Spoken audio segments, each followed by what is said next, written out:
Hi, welcome back my YouTube channel. ನಾವು ನಿನ್ನೆ ಎಲ್ಲೆಲ್ಲಿ ಹೋಗಿದ್ರಿ ಏನಾಯಿತು ಅಂತ ನೋಡೋಣ ಬನ್ನಿ. ನನ್ನ ಮಗಳಿಗೊಂದು ಬಟ್ಟೆ ತೊಗೊಂಡಿದ್ರು, ಅದು ಸ್ವಲ್ಪ ದೊಡ್ಡದಾಗಿತ್ತು, ಅದಕ್ಕಾಗಿ ಚೇಂಜ್ ಮಾಡೋಣ ಶ್ರೀರಾಮ್ಪುರಕ್ಕೆ ಬಂದಿದ್ದೀವಿ. ಶ್ರೀರಾಮ್ಪುರದಲ್ಲಿ ಸ್ವಲ್ಪ ಬಟ್ಟೆ ಚೆನ್ನಾಗಿ ಸಿಗುತ್ತೆ. ನಾವು ಈ ಅಂಗಡಿಗೆ ಸುಮಾರು ಒಂದು 5-6 ವರ್ಷದಿಂದ ಹೋಗ್ತಾಯಿದ್ದೀವಿ. ತುಂಬ ಚೆನ್ನಾಗಿ ಸಿಗುತ್ತೆ ಮತ್ತು ಸ್ವಲ್ಪ ಕಮ್ಮಿಗೂ ಸಿಗುತ್ತೆ. ಪರಿಚಯ ಇದೆ ನಮಗೆ, ಒಳ್ಳೆ ಚೆನ್ನಾಗಿ. ಮತ್ತು ಅಲ್ಲಿ ಏನಂದರೆ ಜಿಗೆಲ್ಲ ಬಟ್ಟೆ ಸಿಗುತ್ತೆ ನಿಮಗೆ. ಜಿ ಬಟ್ಟೆ ಸಿಗೋದು ಅದು, ಮತ್ತು ಚೂಡಿದಾರ ಟಾಪೆಲ್ಲ ಹೊಲ್ಸ್ಕೊಳ್ಬೋದು. ಚೆನ್ನಾಗಿದೆ. ನಾನು ಒಂದು 2 ತಗೊಂಡು ಹೊಲ್ಸ್ಕೊಂಡಿದ್ದೆ, ತುಂಬ ವರ್ಷ ಆಯಿತು ಹೊಲ್ಸ್ಕೊಂಡು. ಮತ್ತು ಚೆನ್ನಾಗಿರುತ್ತೆ ಬಟ್ಟೆ ಎಲ್ಲವ, ಏನು ಇದಿರಲ್ಲ, ಲೈನಿಂಗು ಕೊಡಬೇಕಂತಿಲ್ಲ, ಎಲ್ಲ ನೆಟ್ಟೆಡು ಲೆಹಂಗಾ ಹೊಲ್ಸೋಕ್ಕೆ ಎಲ್ಲ ಸಿಗುತ್ತೆ. ಪ್ರತಿಯೊಂದು ಬಟ್ಟೆನೂ ಸಿಗುತ್ತೆ, ಸ್ವಲ್ಪ ಚೆನ್ನಾಗೂ ಸಿಗುತ್ತೆ. ನಾವು ತಗೊಂಡಿದ್ದೀನಿ ಸ್ವಲ್ಪ, ನಮ್ಮ ಅಕ್ಕನ ಮಕ್ಕಳೆಲ್ಲ ಅಲ್ಲೇ ತಗೊಂಡಿದ್ರು. ಮಗ ಸ್ಕೂಲ್ ಹತ್ರ ಬಂದ್ವಿ, ಸ್ವಲ್ಪ ಲೇಟ್ ಆಯಿತು ಸ್ಕೂಲಿಗೆ ಬರುವಾಗ. ಅಲ್ಲಿಂದ ಬರುವಾಗಲೇ ಸ್ವಲ್ಪ ಲೇಟ್ ಆಗೋಯಿತು. ಮಕ್ಕಳೆಲ್ಲ ಬರ್ತಾಯಿದ್ದಾರೆ, ಮತ್ತು ಕೇಳ್ತಾಯಿದ್ದಾರೆ, ಅಮ್ಮ ಎಲ್ಲಿ ಹೋಗಿದ್ದೀರಾ, ಏನಕ್ಕೆ ಇಷ್ಟು ಲೇಟ್ ಆಯಿತು, ಯಾಕೆ ರೆಡಿಯಾಗಿದೆಯಾ ಅಂತೆಲ್ಲ ಕೇಳ್ತಾರೆ. ಎಲ್ಲಿ ಹೋದರೂ, ನಾನು ಎಲ್ಲೇ ಬಿಟ್ಟು ಹೋದರೂ ಗೊತ್ತಾಗುತ್ತೆ ಅವ್ರಿಗೂ. ಮತ್ತು ಹೇಳ್ತಾರೆ, ನೀವು ಹೋಗಿದ್ದೀಯಲ್ಲ ನನ್ನೂ ಕರ್ಕೊಂಡೋಗು, ನೀನು ನನ್ನ ಬಿಟ್ಟು ಹೋಗಿದ್ದೀರಾ, ಇನ್ನೊಂದು ಸರಿ ಕರ್ಕೊಂಡೋಗಲ್ಲ ಅಂತಾರೆ. ಮತ್ತು ಬ್ಯಾಗೆಲ್ಲ ಅವ್ರ ಅಪ್ಪನ ಹತ್ರ ಗಾಡಿಯಲ್ಲಿ ಕೊಟ್ಟರು.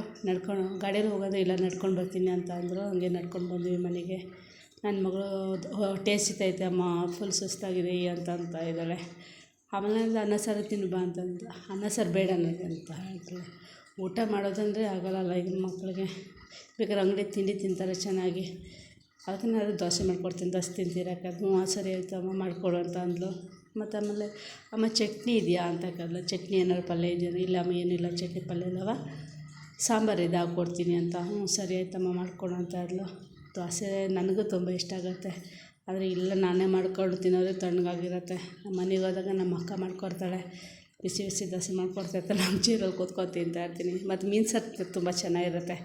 ಮೀನು ಸಾರು ದೋಸೆ ತಿಂದರೆ ತುಂಬ ಚೆನ್ನಾಗಿರುತ್ತೆ. ಮತ್ತು ಅದು ನೀರು ದೋಸೆ ಅಂತೂ ಸೂಪರಾಗಿರುತ್ತೆ. ನಮ್ಮ ಅಕ್ಕ ಮಾಡೋದು ನನ್ನ ಫೇವ್ರೇಟ್ ತಿಂಡಿ ಅಂದರೆ ಹೇಳ್ಬೋದು.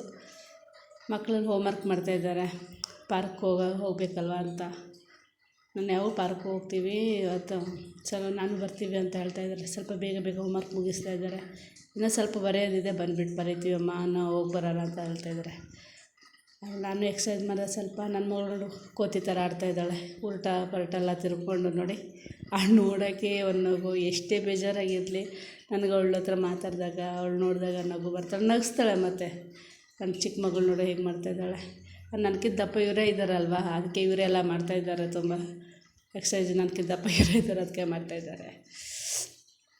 ಹಾಗೆ ಅಲ್ಲೇ ಸ್ವಲ್ಪ ಹೊತ್ತು ಕೂತ್ಕೊಂಡ್ರು. ಆಮೇಲೆ ನನ್ನ ಮಗ ಎಲ್ಲ ಆಟ ಆಡಿದ್ರು, ಮಕ್ಕಳೆಲ್ಲ ಕೂತ್ಕೊಂಡು ಆಟ ಆಡಿದ್ರು. ಪಾಪ ಬೆಳಗ್ಗೆಯಿಂದ ಸ್ಕೂಲು ಅದು ಇದು ಹೋಮ್ವರ್ಕು ಎಲ್ಲ ಅದರಲ್ಲೇ ಇರ್ತಾರೆ. ಮತ್ತು ನನ್ನ ಮಗಳಿಗೆ, ದೊಡ್ಡ ಮಗಳಿಗೆ ನಾನಂದರೆ ಅವ್ಳ ಜೊತೆಗೆ ಇರೋದಂತ ತುಂಬ ಇಷ್ಟ. ಯಾವಾಗಲೂ ನನ್ನ ಕೇಳ್ತಾರೆ. ಅವರಿಬ್ಬರು ಸ್ವಲ್ಪ ಬಿಟ್ಟಿರ್ತಾರೆ, ಮಾತ್ರ ಇವ್ರು ಮಾತ್ರ ಬಿಟ್ಟಿರಲ್ಲ. ಆಮೇಲೆ ತಿಂಡಿ ಕೊಡ್ಸಂದು ಪಾನಿಪುರಿ ತಿಂದರು, ತಿಂದರು ಚೆನ್ನಾಗಿ ಎಂಜಾಯ್ ಮಾಡಿದ್ರು. Okay, thank you for watching. Bye bye. ಇನ್ನೊಂದು ವೀಡಿಯೋಲಿ